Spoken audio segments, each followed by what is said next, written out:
Saudara-saudari yang Tuhan Yesus kasihi, mari kita sehati sejiwa untuk mendengarkan dan merenungkan sabda Tuhan.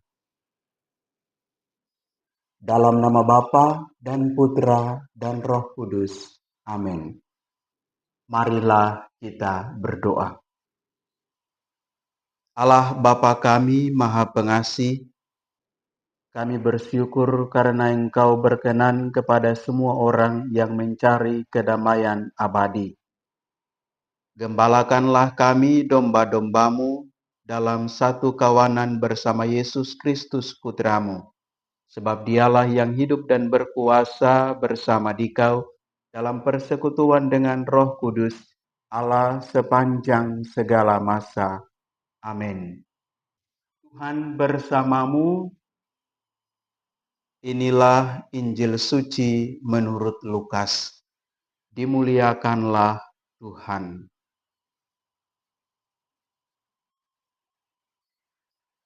Para pemungut cukai dan orang-orang berdosa biasa datang kepada Yesus untuk mendengarkan Dia. Maka bersungut-sungutlah orang-orang Farisi dan ahli-ahli Taurat, katanya. Ia menerima orang-orang berdosa dan makan bersama-sama dengan mereka. Maka Yesus menyampaikan perumpamaan ini kepada mereka. Ada seorang mempunyai 2 anak laki-laki. Kata yang bungsu kepada ayahnya, "Bapa, berikanlah kepadaku bagian harta milik kita yang menjadi hakku." Lalu ayahnya membagi-bagikan harta kekayaan itu di antara mereka. Beberapa hari kemudian, anak bungsu itu menjual seluruh bagiannya itu, lalu pergi ke negeri yang jauh. Di sana ia memboroskan harta miliknya itu dengan hidup berfoya-foya. Setelah dihabiskan harta miliknya, timbullah bencana kelaparan di negeri itu dan ia pun mulai melarat. Lalu ia pergi dan bekerja pada seorang majikan di negeri itu. Orang itu menyuruhnya ke ladang untuk menjaga babi. Lalu ia ingin mengisi perutnya dengan ampas yang menjadi makanan babi itu, tetapi tidak seorang pun yang memberikannya kepadanya. Lalu ia menyadari keadaannya, katanya, "Betapa banyak orang upahan Bapakku yang berlimpah-limpah makanannya, tetapi aku di sini mati kelaparan. Aku akan bangkit dan pergi kepada Bapakku dan berkata kepadanya, Bapa, aku telah berdosa terhadap surga dan terhadap Bapa. Aku tidak layak lagi disebut anak Bapa. Jadikanlah aku sebagai salah seorang upahan Bapa." Maka bangkitlah ia dan pergi kepada bapaknya. Ketika ia masih jauh, ayahnya telah melihat dia, lalu tergeraklah hatinya oleh belas kasihan. Ayah itu berlari mendapatkan dia, lalu merangkul dan mencium dia. Kata anak itu kepadanya, "Bapa, aku telah berdosa terhadap surga dan terhadap Bapa. Aku tidak layak lagi disebut anak Bapa."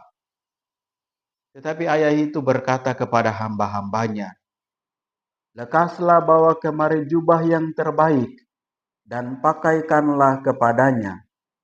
Kenakanlah cincin pada jarinya dan sepatu pada kakinya.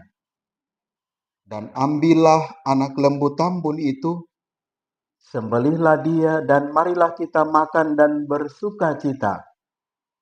Sebab anakku ini telah mati dan menjadi hidup kembali, ia telah hilang dan didapat kembali." Maka mulailah mereka bersukaria. Tetapi anaknya yang sulung sedang berada di ladang. Ketika ia pulang dan dekat ke rumah, ia mendengar bunyi seruling dan nyanyian tari-tarian. Lalu ia memanggil salah seorang hamba dan bertanya kepadanya, Apa arti semua itu? Jawab hamba itu, adikmu telah kembali dan ayahmu telah menyembelih anak lembu tambun karena ia mendapatkan kembali anak itu dengan selamat. Maka marahlah anak sulung itu dan ia tidak mau masuk. Lalu ayahnya keluar dan berbicara dengan dia. Tetapi ia menjawab ayahnya, katanya, telah bertahun-tahun aku melayani Bapa dan belum pernah aku melanggar perintah Bapa. Tetapi kepadaku belum pernah Bapa memberikan seekor anak kambing pun untuk bersukacita bersama sahabat-sahabatku. Tetapi baru saja datang anak Bapa yang telah memboroskan harta kekayaan Bapa bersama dengan pelacur-pelacur. Bapa menyembelih anak lembu tambun itu untuk dia.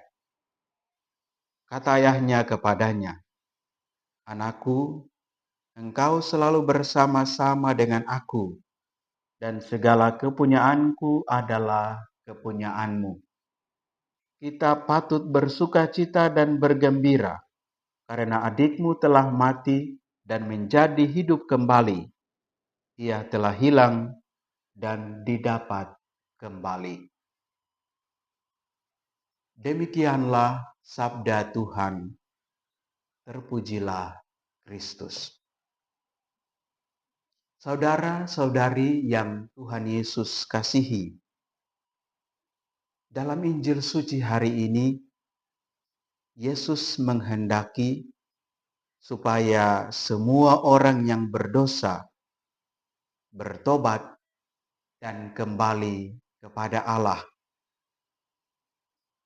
Yesus menasihati para murid dan sambil mengingatkan orang Farisi dan ahli-ahli Taurat bahwa pertobatan yang sejati adalah meninggalkan segala sesuatu, menyadari keterbatasan, menyadari kelemahan, mengakui kesalahan, dan kembali kepada Allah. Dalam perumpamaan tentang anak yang hilang, Yesus mengingatkan orang-orang Farisi dan ahli-ahli Taurat supaya menyadari keadaannya, bertobat, dan melakukan apa yang benar di hadapan Allah.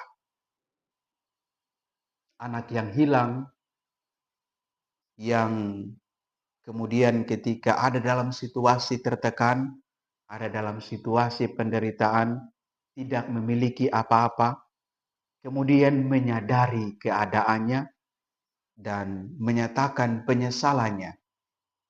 Ia kemudian membangun niat untuk kembali kepada Bapaknya, mengakui keberdosaannya terhadap surga dan terhadap Bapaknya, dan hendak membaharui diri hidup sesuai dengan kehendak Bapaknya. Bapa yang penuh kasih itu kemudian menerima kembali anaknya dengan sukacita, bahkan mengadakan perjamuan bersama dengan tetangga-tetangganya, bersukacita karena anaknya telah kembali.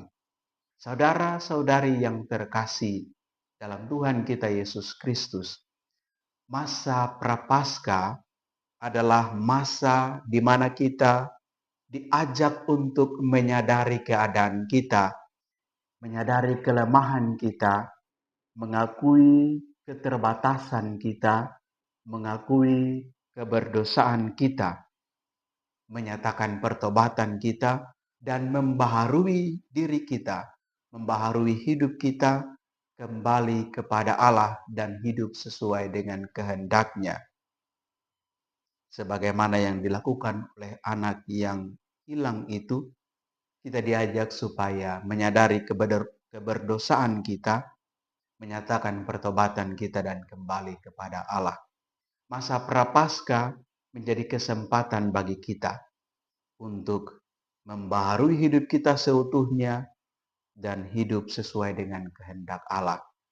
Dengan melakukan pantang dan puasa dengan setia dalam doa-doa kita, dan dengan berderma kepada sesama. Kita berusaha berjuang untuk memurnikan hati kita, memurnikan dan menyucikan pikiran dan kehendak kita agar sesuai dengan kehendak Allah. Mari kita menyadari bahwa selama ini kita telah jauh dari Tuhan, melakukan apa yang bertentangan dengan kehendak-Nya, berfoya-foya dalam hidup kita, dalam pikiran, perkataan, perbuatan kita lalai melakukan kehendak Tuhan. Kita lalai untuk mengasihi Tuhan dan mengasihi sesama. Mari kita berusaha supaya kita menyadari keadaan kita, menyatakan pertobatan kita, berdoa, berderma, dan setia dalam pantang dan puasa kita. Kita kembali kepada Allah yang penuh kasih, agar kita memperoleh sukacita bersama dengan Tuhan. Mungkin seringkali juga kita bertindak seperti anak yang sulung, yang merasa sombong karena tidak melakukan kesalahan, yang merasa iri karena kebaikan bapa kepada anaknya, merasa iri karena orang lain lebih diperhatikan, dan kemudian timbul rasa benci kepada sesama. Mari kita berusaha supaya menerima orang lain, terbuka kepada orang lain, mengasihi mereka dengan tulus hati, agar hidup kita dipenuhi dengan sukacita, agar hidup kita dipenuhi dengan kebahagiaan. Semoga masa Prapaskah ini menjadi kesempatan yang baik bagi kita untuk bertobat dan kembali kepada Allah, melaksanakan sabda dan kehendak-Nya dalam hidup kita, agar kita sungguh-sungguh mengalami sukacita Paskah yang disediakan kepada kita. Semoga Tuhan senantiasa menyertai dan memberkati kita sekalian. Amin. Marilah kita berdoa. Allah yang Maha Murah, kami bersyukur dan memuji Dikau atas belas kasih-Mu bagi kami. Engkau menerima kami dalam keadaan apapun. Kami mohon curahkanlah Roh-Mu bagi kami, agar kami menyadari keadaan dosa kami dan menyatakan pertobatan kami, membaharui hidup kami dan kembali kepadamu, melaksanakan apa yang Engkau kehendaki bagi kami, mengasihi Dikau dan mengasihi sesama dengan tulus hati, bertobat dari segala tingkah laku kami, pikiran dan perkataan kami yang melawan kehendak-Mu, dan kami berusaha untuk mengasihi Dikau dengan mengasihi sesama dalam pantang dan puasa kami, dalam doa dan derma kami, dalam karya kasih dan kebaikan kepada sesama. Sebab Engkaulah yang hidup dan berkuasa, kini dan sepanjang masa. Amin.